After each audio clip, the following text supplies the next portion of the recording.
Hey guys, it's Anne, and today I'm going to take you on a tour of my other kitchen. Yes, I have two kitchens. You know, this used to be a restaurant after all. But the kitchen I'm going to show you today is more like a microwave, coffee making, eating in, and kitchen. Yum, that's a weird word, huh? Okay, well anyway, stay tuned. All right, let's start right here with an overall view of the kitchen. We finally done some work in here and I'm proud to show it. So let's start right here. We've got a sitting area, and every fall I cover that sofa with some of my woven throws from Woodstock Country Shop, and I think it looks great. This couch is, well, basically my cousin Elaine found it at Salvation Army and purchased it for a little amount of money, used it in her bedroom forever, and then gave it to me. And it's just the perfect size for this kitchen because it lets you have a seating area without taking up too much space. And you can see right behind it is the wood stove. In the winter, of course, we flip the chairs around so that we can actually look at the fire in the wood stove. But right now, since we're not lighting it yet, we don't have to do that. And then here, this is a little homemade sofa table. It's a crate with little hangers on the bottom of it. And I picked that up last year at Profound Market. Really love it. You can keep things in it. But I just took an old piece of wood from an old estate, threw it on top. And then on top of that, I threw this sifter and some of those kind of, I don't know what they're called. I call them little baby pumpkins and little wax corn on the cobs with a little straw. And it makes a nice scene for fall. I love it. Then over here, I have this really cool barn. Don't you love that? It's kind of like a birdhouse, but it's really like a barn. And you almost feel like someone could play with it, like an old toy. But it's really cool. I picked that up at Woodstock Country Shop too. And I love it. Next to that is a cabinet that Tom made me years ago. And I always wanted to paint it. I never have because Tom worked so hard to pick out pretty wood. But someday maybe I'll get it painted. And on top of that, I have this cabinet that I bought from Woodstock Country Shop, and I love it. It's just so primitive. I love the distressing on it. Of course, it's a reproduction. It's not an antique, but it's really beautiful. And sitting right on top of that is a beautiful painting from my great-grandpa. Oh man, I love these paintings. They just look so good in here. And if you look on that, you see some nice blues and greens, and I've echoed that with that candle. I picked up that candle at Country Bumpkins. And then of course my beautiful prairie curtains that I love on my windows, and I'll leave a link for them below. And then this darling chair from Bernat Antiques that I picked up a few years ago for 10 bucks. I mean, it just looks so cute there. The little rocking chair next to a blanket chest that Tom also made me. So this is the little sitting area. Very cozy, very nice. And above it is this really cool lamp from Lowe's years ago. And then the ceiling that we made out of shiplap and stain. And we have a video up here from a few years ago, Chicken Little, the Sky is Falling, when this ceiling started falling in on us. So this was a really good project. And right up here is our beam. Now, when you look at this beam on video, it almost looks real, doesn't it? But it's not. It's just a bunch of wood put together to make a beam, and then I put some stain on it. And basically we had to cut or scribe that piece of wood to fit the ceiling, because the ceiling drops down about 4 inches in the middle. It's almost like the bottom of a ship. So fun times. This was a long project in the making, and we finally got it done for the magazine shoot. It's kind of crazy. Over here, I have my shelves. Now, I used to have these filled with canning jars full of food supplies, but then I realized that I needed all those food supplies in the other kitchen, so they became a staple in the other kitchen. And here, what I needed were basically my plates and glasses and other things that I used to set the tables in the dining room and in the tavern and in this room. So out of necessity, I changed things around. And in here, I really took my crock collection, which is really not a big collection, but I took the brown and the crocks and the white crocks, and then I paired them with some blue stoneware. And my inspiration were these cups. I love these things. They call them whale's tail cups. See that? They're like a whale's tail. And I picked these up at Edgewood Pottery, Edgecombe Potters in Maine.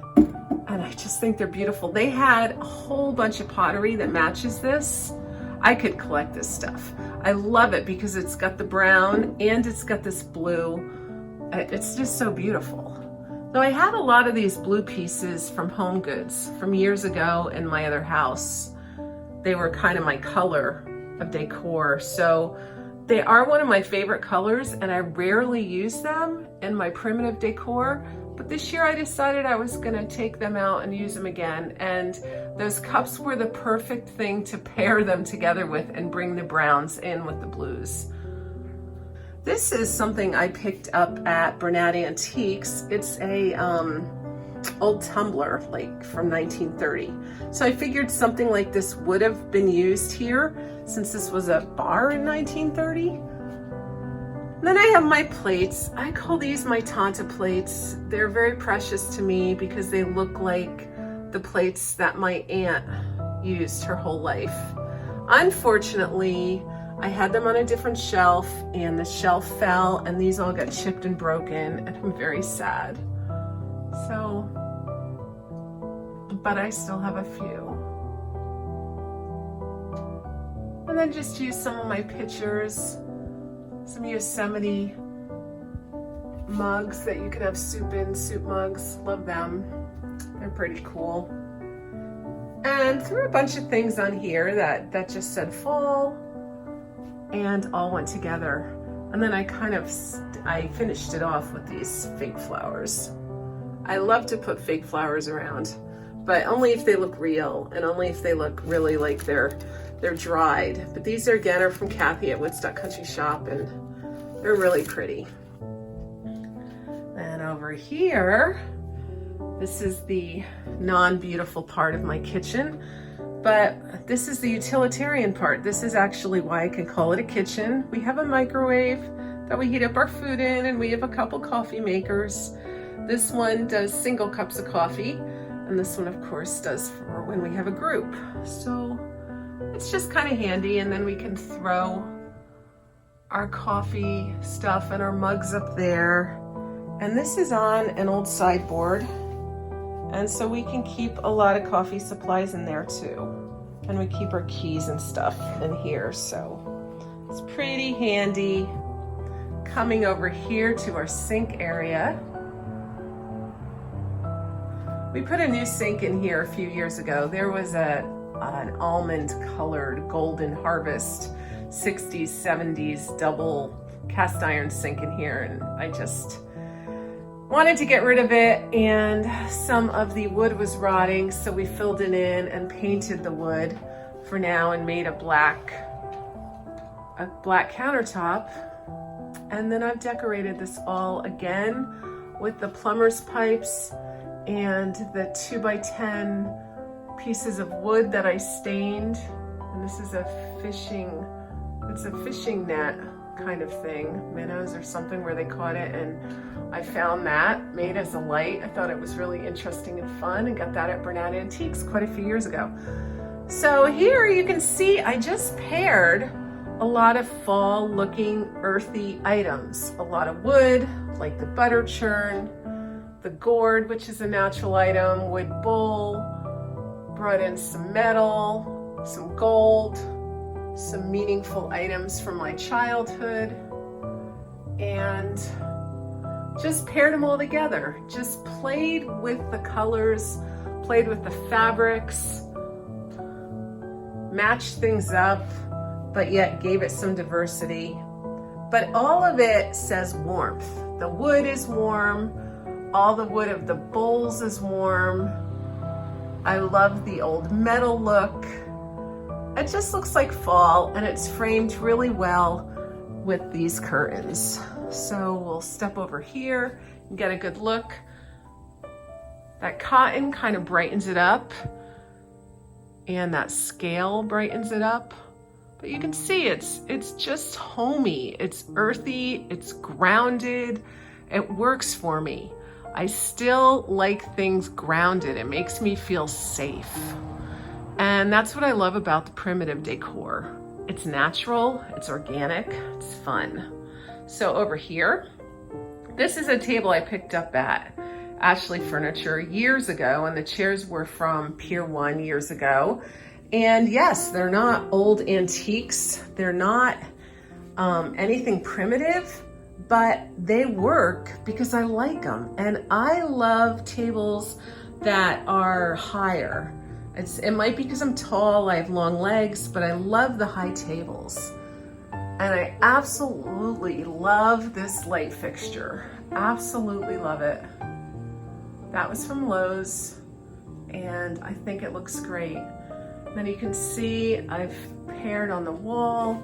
This is just a modern sign that I got at Michael's a few years ago. And I have not changed this wall since I moved in, since I decorated it, because it's perfect. And what's to change? Well, I could change the batteries on the clock. That might be a good thing because it is not 4:30 and I don't know why I can't change batteries. But aside from that, what's to change on here? I've got the mugs. Sometimes people come and spell words with the mugs, but they're mugs with initials of my family so that when they come over, they get their own mug and we know who is using what mug. We're not sharing. And I change this out usually. Like right now there's a couple pumpkins, but you know, in the winter there'll be something else there. But else everything stays the same and I really love it. On the table, I kind of set it up a little bit for my shoot. I just took this charger plate that's stainless steel and I added my plates, my stoneware, brown stoneware from Target, the Magnolia collection. Took a cheap napkin. I picked these up at Ocean State Job Lot. They were 50 cents each. They actually say the Ritz-Carlton on them, but who cares, right? And stuck a white pumpkin on there. And then for the centerpiece, I just took a big pumpkin from Walmart, and I love this big green thing. These things are so cool. And a few gourds. And see how I have one of these gourds has the same green as the pumpkin? Like how cool is that? And I just stuck them on a wood cutting board. And then next to it, Priscilla and Bill, you'll love this. Here's the wine bottles that you've given us yummy homemade wine in, and we've been drinking the wine, and I just decided to use them for the decor until I return them to you for more wine because Bill makes the best wine. Then over here, we've got just our cutting board and then apples. I figured if I have bowls, let's fill them with apples. So that's what I did. And finally over here, I've got this table that I just stuck in the corner. And yeah, it's a little big, but it's okay. This is my grandpa and grandma's table. And my cousin Elaine refinished it and gave it to me. And I have my heart bowl that I filled with some primitive cloth pumpkins. And then just a little ladder with a tea towel on it. All very cute. And usually I turn on the light here. There we go. And it's just another little vignette. Not a lot of work, not a lot of effort. So let's look over here. And that's the kitchen. Oh, it's not hard to get a really good organic look. And this stays bright because I painted it with the Chantilly lace white paint and with the Pashmina tan paint. So it's keeping the room light even though the ceiling is the dark wood and this area is so light. Another thing that really helps is I have a lot of doors in here and so I can open them. This door was shut closed when we moved in and I opened it up so that we could get to the porch. And of course I had to decorate it. So this is my grandpa and grandma's chair and a little lantern on a little bucket. And it's a great place to sit. You can look out over the backyard. You can listen to all 4 of the roosters crow. Now, you can't see a lot because you're looking through the screen right now, but the air is beautiful. It's a really lovely place to sit. It's a lovely place to dine in the winter by the wood stove. And I love this kitchen. So yes, I have 2 kitchens and I love them both.